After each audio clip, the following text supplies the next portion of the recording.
Welcome to The Explainer. Today, we're diving into the explosive chain of events that really ignited the early Christian movement. We're going to trace how one single moment sent these incredible ripples all through Jerusalem, and it's all based on the amazing work of Dr. Craig Keener. So let's just jump right into the middle of the action with these words from the Apostle Peter. Now, this is not just some nice poetic phrase. It is a command. It's the trigger. This is the first stone dropped in the pond. And believe me, the ripple effects are about to shake the foundations of an entire city. So, where does all this kick off? Well, it's not in some quiet back room. It happens at one of the busiest, most public places in all of Jerusalem, a main gate into the temple complex, a place just buzzing with people heading in to pray.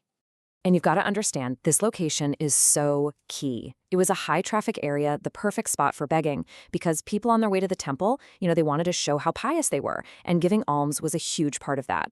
So when this man asks Peter and John for cash, he's just hoping for a few coins. He has absolutely no idea he's about to get something so much more valuable than silver or gold.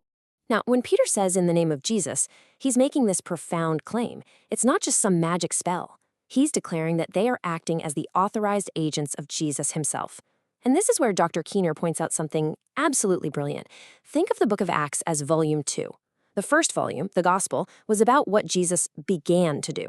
Well, this book is all about what he continued to do right through his followers. Okay, so picture this. A guy that everyone knows has been unable to walk his entire life is now suddenly jumping and praising God. I mean, you can imagine the scene, right? It creates an instant, totally astonished crowd. But the miracle itself wasn't the end of the story, not even close. It was just the opening act, and it created the perfect opportunity for Peter to explain the power behind this incredible healing. And Peter's sermon here, wow, it is this masterful blend of direct accusation and just incredible hope. He doesn't pull any punches at all. He confronts them head-on with their role in crucifying Jesus. But then, in the very next breath, he frames Jesus as the fulfillment of their own ancient prophecies, the holy and righteous one. And then, and this is crucial, he offers them a way forward. Repent, and God will bring times of refreshing. Okay, let's zoom in on this one Greek word Peter uses, archegos, because it is a total game changer. It gets translated as author or prince, but the real meaning is something more like pioneer. It's a word you'd use for hero who blazes a new trail for others to follow. So Peter is saying Jesus isn't just a leader. He's the one who cut a new path right through death itself, the very first to rise, making a way for everybody else. And this slide just lays it all out, the absolutely staggering irony of the choice they made. He just drives it home. You were offered the pioneer of life, the very source of it, and you chose a murderer. You were given the holy and righteous one, and you chose an insurrectionist instead. It's this shocking contrast, and it's designed to wake them up to exactly what they had done. So that first ripple, the miracle, the sermon, you knew it wasn't going to go unnoticed, right? Well, now it crashes directly into the temple authorities, and let's just say they are not happy about it. Their reaction is swift, and it is severe. Okay, so the main guys in charge of the temple were a group called the Sadducees, and they were the wealthy, politically powerful elite. But here's the most important thing to know about them. They did not believe in the resurrection. So when a couple of common fishermen show up on their turf, proclaiming a proven resurrection with a walking, jumping man as Exhibit A, it is a direct threat to their entire worldview and their entire power base. But here's the thing. While the authorities are fuming and freaking out, something absolutely incredible is happening down on the ground with the people. In the wake of this one miracle and sermon, the movement just explodes. The number of believers jumps to about 5,000 men. And to really get a sense of how huge this was, take a look at this. That 5,000 number, that doesn't even include women and children. So the total community was probably well over 10,000 people. Now, when you compare that to the other major Jewish groups around at the time, this brand new movement of Jesus followers was likely bigger than the total number of Pharisees in the entire region. This was not a fringe group anymore. This was a force to be reckoned with. So, Peter and John get arrested. They're hauled before the Sanhedrin. We're talking the Supreme Court of Jerusalem, the most powerful men in the city. And here are these two uneducated common fishermen standing before the absolute elite. But they speak with a quality that the Greeks had a special word for, parousia. It's this fearless boldness. They don't back down, they don't flatter them, they just speak truth directly to power, and it leaves the entire council completely stunned. So the council, they can't deny the miracle happened, right? The evidence is walking around right in front of them. So they just threatened the apostles and let them go.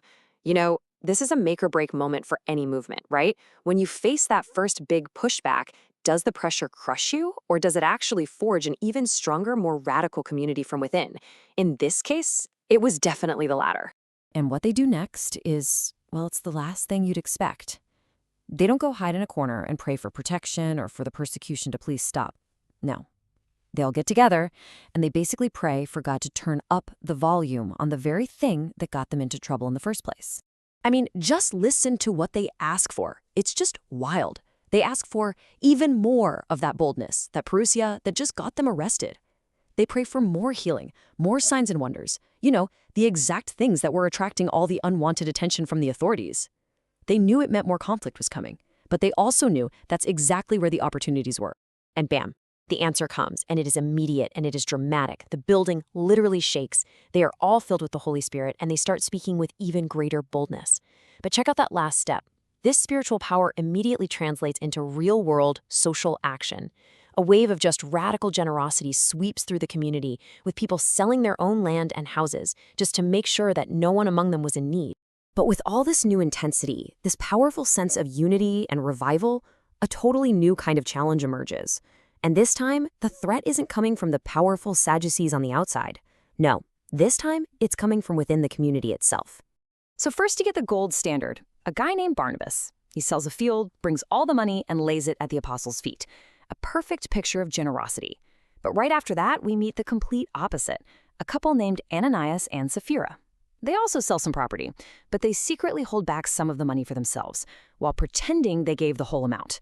See, they wanted the reputation of making a radical sacrifice, but without the actual cost. And when Peter confronts Ananias, he gets right to the heart of it. The problem wasn't that they kept some of the money. He tells him the property was yours, the money was yours to do whatever you wanted with. No, the problem, as Peter puts it so starkly right here, was the lie. It wasn't a simple financial misstep.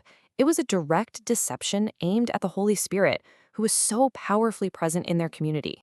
And the consequence, it's swift, and it is shocking. First Ananias, and then a few hours later his wife Sapphira, who comes in and tells the exact same lie, are both struck dead, right there on the spot. It really echoes these stories from the Old Testament where treating holy things as if they're common or bringing deceit into a sacred space had these dire, immediate consequences. So that just begs the question, right? Why? Why such a harsh, final penalty for what seems like just holding back a little bit of money? What on earth made this lie a capital crime? Well, the aftermath, what happened next, actually gives us the answer. A great fear seized the entire community. Not a cowering fear of the apostles, but this deep, holy reverence for God. See, it was never about the money, it was about authenticity. In a moment of intense, genuine revival, hypocrisy was like a poison that threatened the entire movement from the inside. This shocking event served as a kind of purification. It made sure that people who joined did so with sincerity, not for social status or appearances. And the result of that internal cleansing? Well, as you can see, their external power and public influence actually grew even more. And that's really the final thought to chew on here. The events in Jerusalem show this young movement facing very real, very dangerous threats from powerful outsiders.